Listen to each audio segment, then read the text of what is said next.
Hey everyone, I am so happy to be doing this interview today. I'm so excited to have our special guest on, and I'm going to tell you just a little bit about her. Karrie Pavish Anderson is an award-winning artist sharing cold brewed Alaskan soul music with fans in North America and overseas. She does one-on-one mentorship for developing artists who seek practical, tailored advice and strategies for booking, touring, and merch connection. Probably something we can all stand to learn more about. So with no further ado, I'd like to welcome Karrie. Hey everyone. Hey Tara. Thanks for having me on. Yeah, I know that we were kind of just checking in and remembering how we at least met up, sort of, which so often with most people, even all of us on this booking table, we meet up online so often, which is so fun to be in parts of the world. And Karrie, if you can just tell us a little bit maybe about growing up or how and where, because Alaskan soul music, my guess is so letting people know where you actually live. And also just a little bit about, yeah, your musical, like how did you kind of get into music? Sure. Well, I grew up in Anchorage. I was born in Anchorage, and that's where one half of the state's population lives. I'm going to use my little Alaska hand map. And Anchorage is down here. This whole thing is like twice the size of Texas. So this is a mammoth, it's just a huge mass of land that is mostly not connected by road. You either have to fly or take ferries to get to most communities.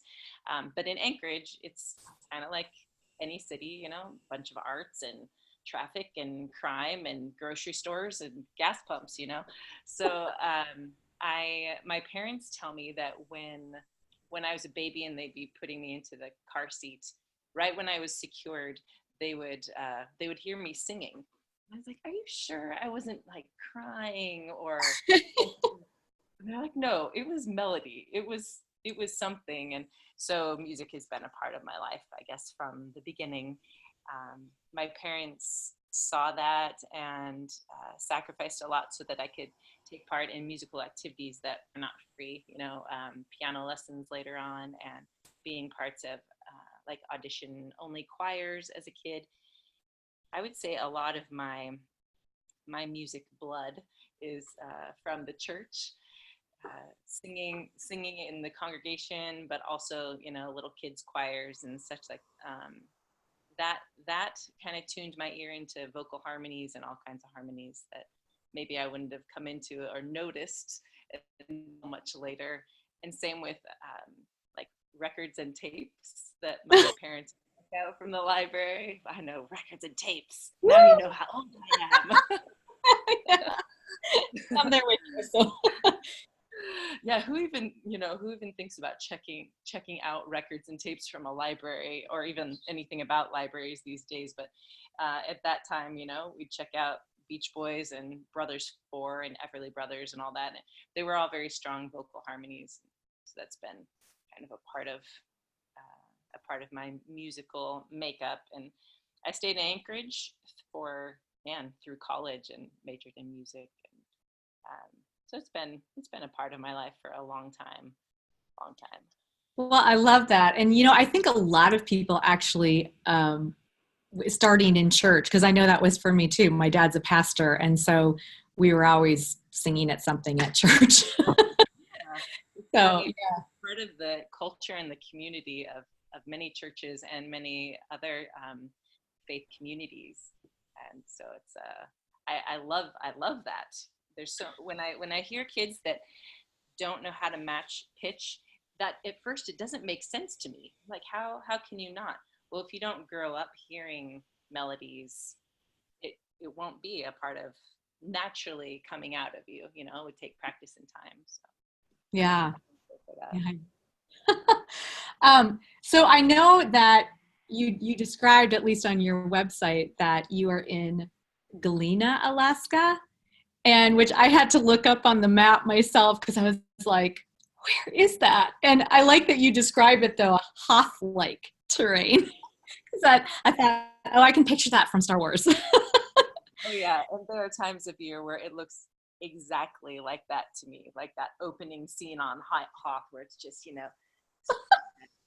desolate looking winter wonderland that is freezing, 50 or 60 below zero. So it's chilly in the winter.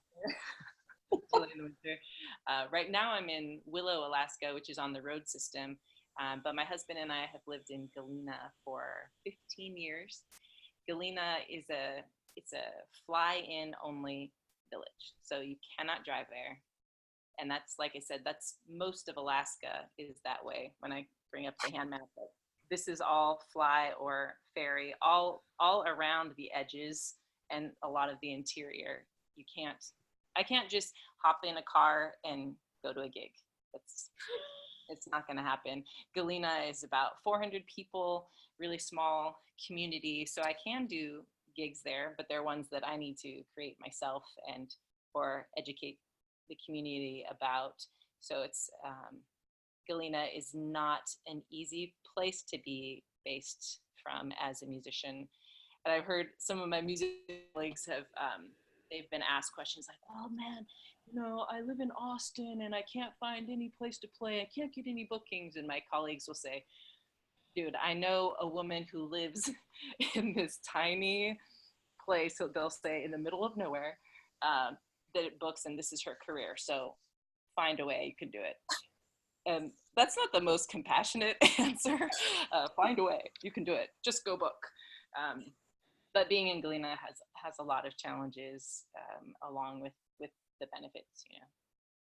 I mean, even just being in Alaska, because you're saying a lot of places where there are not roads, which I was looking at that on the map today too, kind of going, wow, I didn't realize how many places you would have to fly into.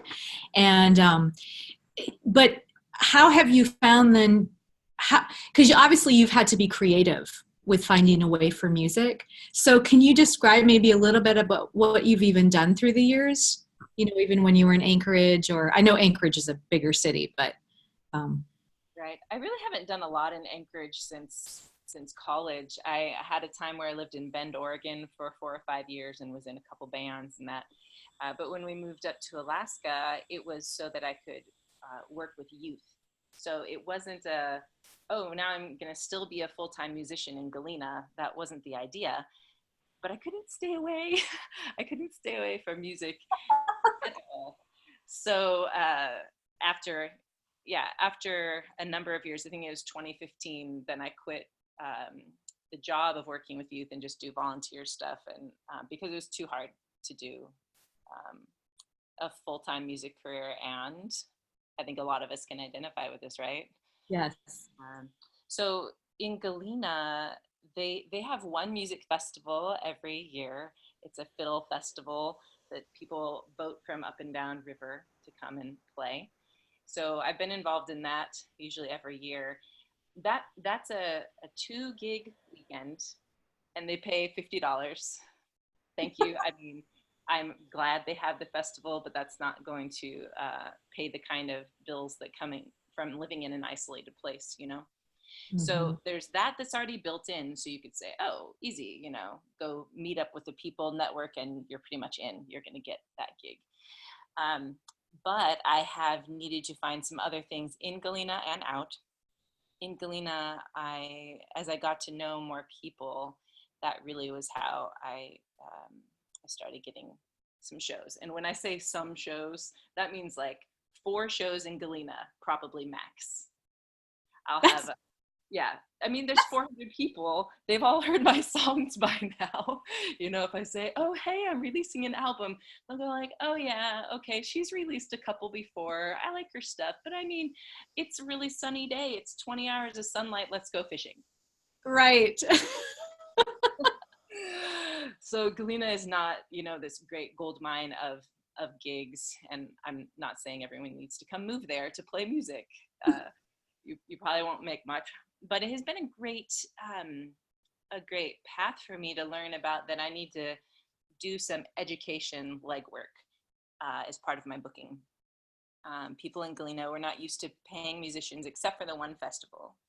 So it was probably not until maybe 4 years ago where I finally got it through that, like, you know, just like you're going to pay for groceries or you're going to pay for gas, you're going to pay for music. So then they started paying me. They hire me to play Valentine's banquet every year. So now I get paid what I asked to be paid. But it took a long time to get that point across that music has value. I think that maybe a lot of us with our email lists and stuff, we find that too. People don't equate. Sorry, the lighting is weird. People don't equate music with other services, so they don't think I should pay you at all sometimes. Right. Please play for us for free. We have great catering that we've hired.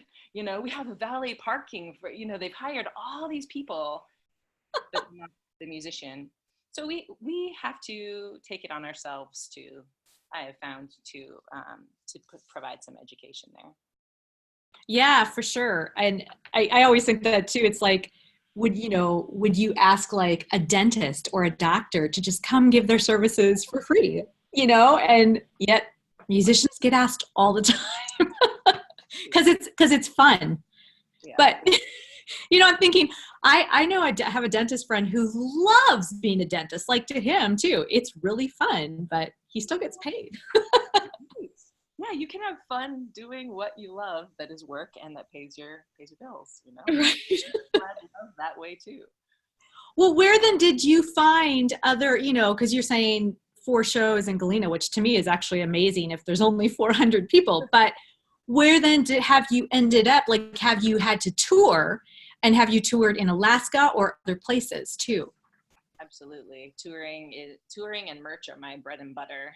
So I have West Coast tours I do every year, and Germany is at least once a year, sometimes twice. And then I fill in with wherever other fans are interested in having me, because I do a lot of house shows. So if I can link up enough house shows through my email base, that's where I'll hone a tour location. You know, like, okay, I'll do Pacific Northwest with that. So I have not done a lot in Alaska.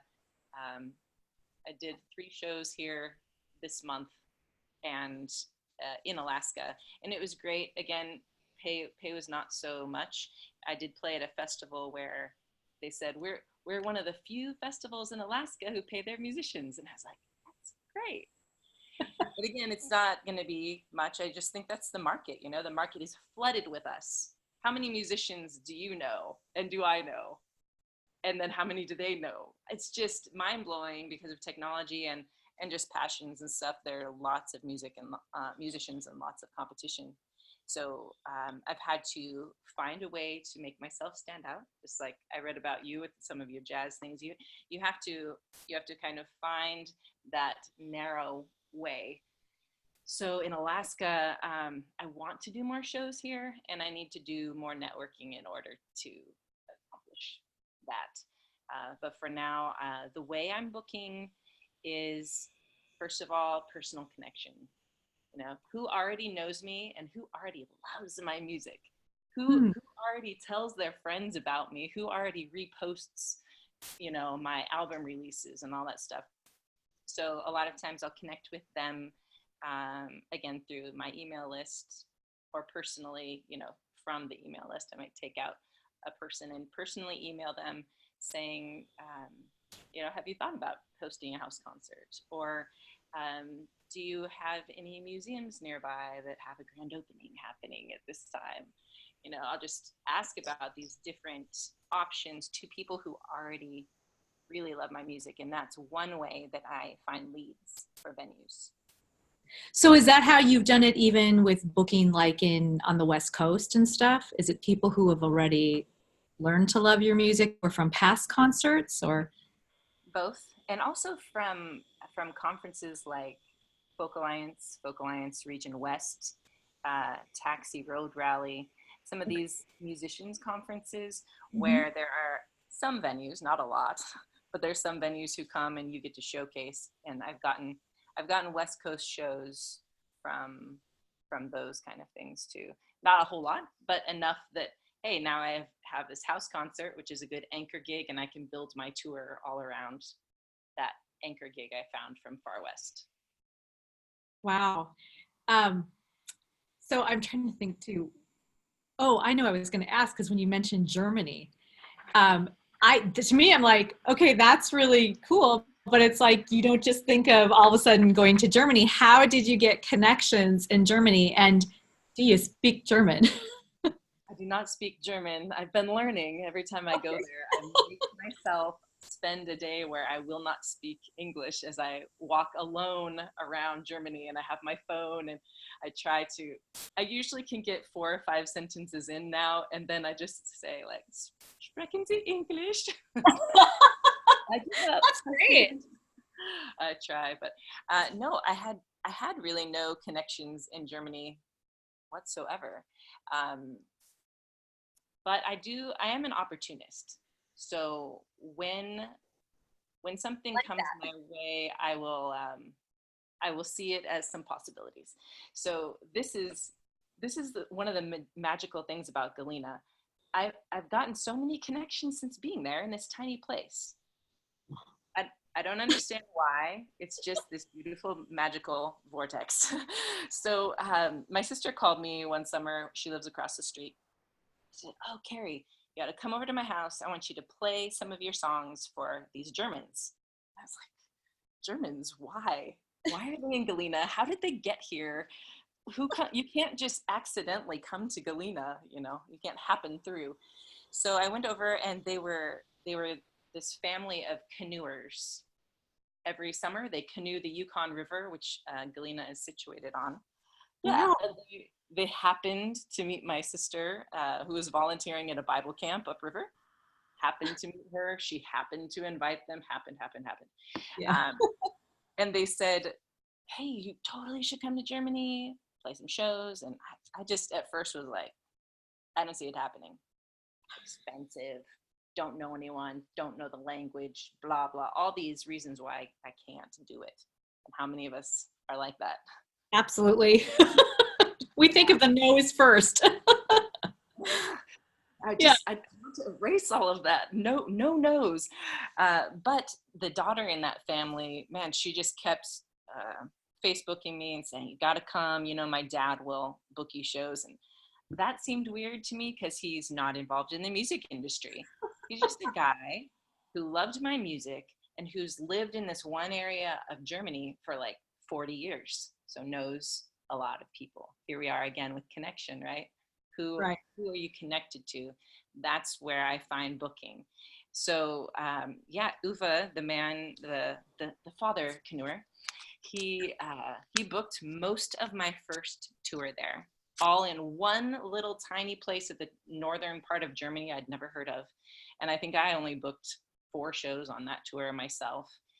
I So, love that. right, how does that happen? And how do I take that dive? I mean, it took a few years to see, like, I think I can manage this if I do some research. And booking, as you know, one of the big parts is research.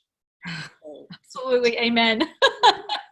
it takes so many hours, and then reaching out to the person, to the venue. But since Uwe had planned most of the tour, then I had to think, well, who do I know who's been to Germany? Which musicians do I know who have been to Germany? Musicians. This is another way that I like to find gigs. Just either talking to my colleagues who've been to an area, or if I've met a musician at Far West or something like this who is similar to me, singer, piano, maybe a little guitar, maybe a medium small following. I look on their website, on their tour sites, to see where they've been, all the venues. I'm like, these places are on my tour route. Their audiences may also appreciate my music. Here's one I'm going to try. So that's one way that I finished filling in the blanks for the first Germany tour. I just think that's really amazing. And I love how you had said earlier, opportunist, because to me, yeah, that's looking at life that way. And I would think the same thing. Like if someone said, come, in fact, I have had a friend that said, come to Australia and sing. And my thought is like, expensive, how am I going to actually book things there? Do I need visas? I mean, and kind of was all the no's in my head. But even hearing you do that, I'm like, oh my word, maybe that's possible. And, you did it. Sarah, you got to do it. Australia is next for you. Woo! Oh, well, it's cool. I mean, I love that you made something happen. And yet I'm sure, like you said, all the research involved, it's not like it's, I think people want things to be so easy sometimes. And great things they actually take work. Don't you think so? Yes, I would say I know so, and I think any musician who is who's making a living on their craft will agree there that it's you got to put your nose to the grindstone. And even with with Uva setting up all those divine appointments for me, Yeah. I had to still plan some days off that were meeting up with musicians there, getting to know the area. I now when I go there, I have musicians that I can play with. So I don't even have a set of musicians that I play with in the States. Usually it's kind of random here or there. I might grab a guitarist or something, but now I can do trio and full band in Germany, which gives an added value to my fans who've already seen me solo. They have my albums. Now they're like, oh my gosh, she's going to be playing with such and so from this other band. Cool. But I have to keep myself out there, and I'm not. Wouldn't really characterize myself as an extrovert. Mm-hmm. I really have to recharge alone. Me too. Same way. So it's tough, isn't it? I mean, it's tough. Yes. We know we have to make the connections. Yes. Humans. I always feel like I have to gear myself up for it. Like I can do it. I've learned to be outgoing, but I have to still gear myself to make that, to be people. And then it's like, they're great, but then it's like, can I just be by myself right now? I feel you 100%. Yeah, I do. I love being around people. It just takes a lot out of me. Right. And I was thinking, I did see a video of you, and I think it said Germany, and you had a violinist playing with you. Oh, yeah, that's right. Yeah, it was really cool. And I was like, that is so awesome. Yeah. So what do you think has been the hardest part about booking for you? Because I know, I hear different things for different people, and sometimes it's the consistency, sometimes it's follow-up, sometimes it's just trying to have a positive mindset. Has there been anything that's felt more difficult for you in it at times? In the early days when I was trying to book in bigger cities like Seattle, Mm-hmm. New York City, LA, I would get just really sad because it was like door slam, psh, psh, psh, over and over. And so to gear myself up, speaking of that, I, that was difficult. And I luckily have some mentors in the music industry who've been at it longer than I have. And they said, Karrie, I've lived in New York for such and so many decades. And to get into one venue, you have to have 50 touches to that one venue before they'll even respond. And I was like, 50? I have to email, phone, come in, and that venue 50 times. And in LA, I found it to be close to 20 before I had any responses from either just regular venues or bigger venues like what is that, Hotel Cafe. And so and that kind of made me think, do I want to just play in a big city because it's a big city? You hear, oh, that's where the famous people go. They go to New York and LA, and that's how they get discovered. It's like you just land on a stage and automatically the venue will be full of people, and one of them is going to be from Colombia. All those things that we see from on TV about how you succeed in the industry. I just thought, I would rather not do that. So that was a hardship, but I decided it's not going to be the way I regularly book. I might do that if I need to fill in a space, but so that's one thing. And the other thing is just that it does take a lot of time to do everything revolving around booking. I would like to be practicing my music. I would like to be doing the dishes, which is my least favorite chore. You know, sometimes just to get the ball rolling, that's tough to say, okay, I have this list of people that I need to contact, and I have all of these these markets I need to research. So just knowing that I will have to spend hours, it's kind of a mental block. It doesn't happen a whole lot anymore, but that has been a challenge to overcome, how much time it's going to take. Yeah, I hear you on that. Because it does, like you say, even just the research itself, and then the contacting, the first contact, and then continuing to follow up. It's never ending. I think I realized that about 7 years ago, where it was like, if I'm going to do this the rest of my life, because I had been doing it ever since I was young, but I thought it's never going to end. Like that realization of like, you're going to have to keep making contacts and follow-ups and rebookings. And I had to kind of get over that hurdle myself. But I know I was thinking is, so you had gone to the big cities first. Did you end up like with house concerts? Did you end up just playing like even in smaller towns, or have you found that to be almost more, I don't know, better place for gigs, or what have you found? Well, I would say I haven't gone to specific cities unless it's already a market.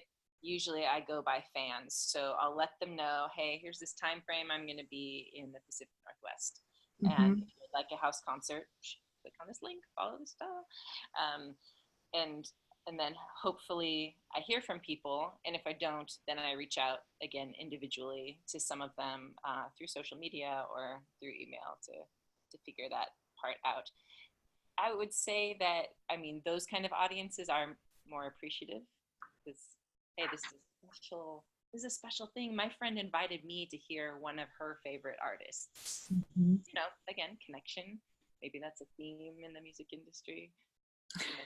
So now I've forgotten kind of what your question was. I know it was Oh, about. just if you had better response or had gone to even smaller towns. But it sounds like you were saying, according to fans, that's kind of where you would, Yes.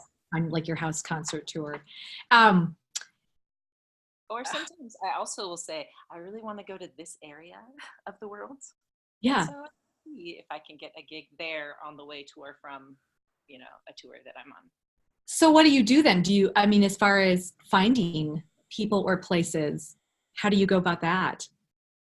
Well, I'll use one example from the Germany. Coming back from the first Germany tour, um, I accidentally met the hotel or the hostel owner in Iceland where I had to stay over, and he said, "Oh, you're a musician. Oh, and I was just in Germany. I'm from Germany. Okay, again, strange connections, just whether it's providential or what." But Mhm. opportunist in me said, "Huh. So next time I come, I notice occasionally you have live music.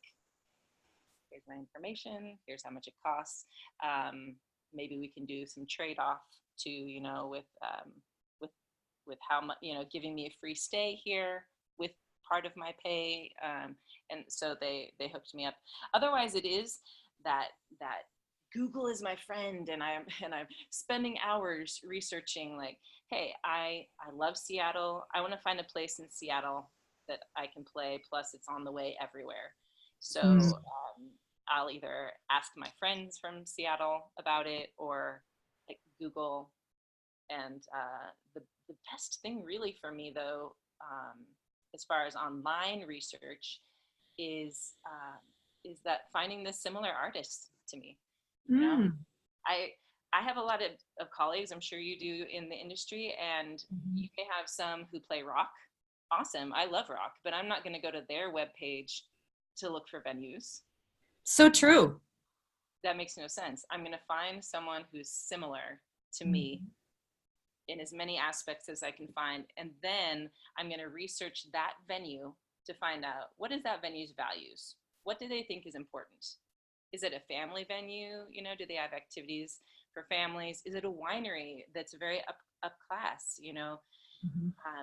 that to me is a very important component of finding, you know, doing this kind of cold calling, cold emailing, um, to find that venue in the place I want to go to.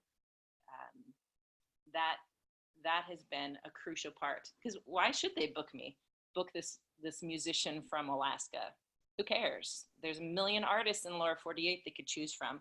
So if you know their values, you Mm. can you can modify your own script to fit what they would need, what they would want, in an entertainer for their people, for their clientele. I love that because you're really talking about putting the customer needs ahead of yours. That's really what you're doing, because you're saying, look, I'm going to come alongside this place with already what they're doing. And so I'm sure that it would look that much more appealing to them, you know, because you're saying you have a great place, you know, blah, blah, blah, and you want to just make it even better or help to support how great it is. So I love that. I keep hearing that in business, that if we want to be in business, and I mean, the music business is the same, we have to have those, you know, we have to think about our customers. What do our customers need? And really the places we're booking with is part of our customers. I know the audiences too, but Oh, absolutely they are, you know, and they are in business to make money. How can I help them make money? I do the same with, if I need a sponsor for something, I'm like, what value do I have to give to them? Why would they care about my music? I don't need to make them care about the music as much as care about them meeting their mission and values goal and making money. Can I draw more than 5 people in that market to them? Okay, that's one part of it. But also it has to do with whatever other connections I can find when I spend time to research on their webpage what's important to them. wow. And so I'm guessing, because you've already mentioned this with, you know, relationships, but do you find that the relationships you've been building, you know, through some of these tours, like even in Germany or the West Coast, have you found that that in turn helps you to get rebookings because of what you've built with them? Absolutely. Because at each show also, I make sure I'm getting email addresses. Mm. So at every house concert, I do a drawing. You know, they give me their email address. We do a drawing for Yeah. merch. So I have connections with them, and that is a chance to get a booking. You know, so if there's a house concert with only 20 people, 20 people have given me their email address. 20 people will be seeing my name now every month when I send That's out. huge. Yeah. Wow. Um, so I know you also had started, you've been consulting other musicians and helping them too, correct? Yeah. Doing booking. How Yes. did you end up doing that? Or why did you do that? I think everyone's going to think that I'm just this really lucky person or something, because all these things, great things just happen. But really, it's that I have been prepared already with lots of work. So when that opportunity comes, I'm ready to take it. That's Um, great. yeah. So consulting came from a connection at the Taxi Road Rally. Taxi is an A&R community where they connect composers and artists with music libraries and film and TV and all this stuff. So one of my performing colleagues from there that I've known now for years had another taxi person say, "Man, you know, I'm managing this artist. I need help with booking. He's never toured outside of San Francisco. We need to figure out what to do." And she referred me. Mm. Why did she refer me? One, she knows me. Two, she knows what I have been doing. So those things need to be put out there, and then the referrals will come. So um, that was my first consulting, and I thought, wow, I can do this. I can do this now, in my current state, and I enjoy it. Like it's within my capabilities, and it's fun to share what I know, and knowing that it's going to help someone else in their community, in their climb, in their business. You know. Well, I can tell with you already just from talking today how you have you have empathy for others, and even just the fact that you're not competitive. I can tell that, which is such a blessing, because I think in Minnesota here, I've learned a lot of times with some of the, not all the musicians, but some of them are just very like holding on to their gigs and so competitive, you know, and like scared that we're going to take away. And I used to be that way when I was younger. So I actually get it, but I'm like, it is so much more refreshing, don't you think, when you can just be supportive and encouraging. And it's funny, I've even learned that it doesn't take away from my gigs at all. It only makes the circle bigger. Exactly. It's almost counterintuitive to our, our capitalist culture. You know, we actually can make money by helping each other. And some of that came from me knowing millennials. Those guys, they're all about together. I'm not a millennial. Remember, I listened to tapes as a kid. So yeah, just seeing that that we can help each other, and through that, gain for ourselves. That's win-win. What have you found with working with people? Has there been anything that has stood out to you that it seems like it is a hard, like what part of booking is hard for them? Or is it the whole gamut of things? Yeah, not even knowing where to start. You know, those aha moments when I say, "Oh, find other artists like you and look at their website." Oh, yeah. To me, that's super obvious because it's been my habit now for so long. But Mm-hmm. You don't know what you don't know. So Right. finally hear some new information that clicks. And so that part has been of interest to folks. And also just how do you connect to folks you have not yet had any contact with, the venues. And then lastly, like leveraging your email lists. That is getting a little tougher these days because with email, with Gmail, they parse out, they organize their, you know what I'm saying? Yes, So, there's like the folders. yes, Yes. they do. So all of us little indie artists with our beloved little emails, that goes into promotions or updates. And so, man, my promotions in Gmail is just like this long. I'm just Yes. damn, whatever. And I have missed artist stuff in there myself, artists that I subscribe to. So, I usually get about 30% opens on my list, which I think is pretty good. But It is good. Yeah, this last one was 16. Mm. And I was like, 16%, like half of what I usually have. And it's been this kind of downward trend. So I don't know yet what to tell artists about overcoming that hurdle. Even talking with some other colleagues of mine in Alaska who really know how to leverage their email list, they say the same thing. I don't know what to tell young artists or new artists on how to get their fans to read their emails. Mm-hmm. So that's something I have to figure out. It might have to do with algorithms. It might have to do with a lot of educating at shows. It might have to do with repeated information on social media about it. But even that, as you know, algorithms can really just suffocate what we need to get out. Right. I still have heard that email is still one of the best ways to keep in contact with people now, even though it sort of seems old school, but it's kind of not. Like it's and because you can reach anybody, they don't have to be on Facebook or Instagram or whatever. So yeah, it's good. I just one other question. Before we kind of close, I realize I'm taking up a lot of your time. With email, I'm just curious if you know, because I don't. Is there ever a way in Gmail or others that you can tell? I know, like on regular, like I'm on MailChimp for my subscribers, and I can tell who's opened or not. But if you're just like randomly sending, not randomly, but if you're sending to like a new place that you want to book with, or a new person or something, is there a way to tell if they have opened it or not? Do you know? I haven't seen that in mine yet. I use what am I using? Something through Network Solutions through my Okay. what is it, like provider or whatever, net provider. Yeah. So yeah, I haven't been able to tell. So I have to do an actual follow up. I have to be like, hey, I emailed you, or whatever. The nice way of saying, hey, Yeah. did you? What are you doing, Anthony? I do that too. Yeah, just checking in with you. I wasn't sure if you got it. Was real nice.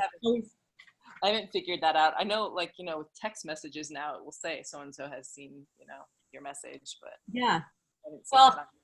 I just need to research that, I guess. It's good. So Karrie, this has just been so enjoyable. It's so fun to get to know you better. And I love parts of your story. And I know there's going to be some ahas for people watching. But if they want to contact you, or even, get a hold of you, even for some consulting, what would be the best way to go about that? Where would you like to point them towards?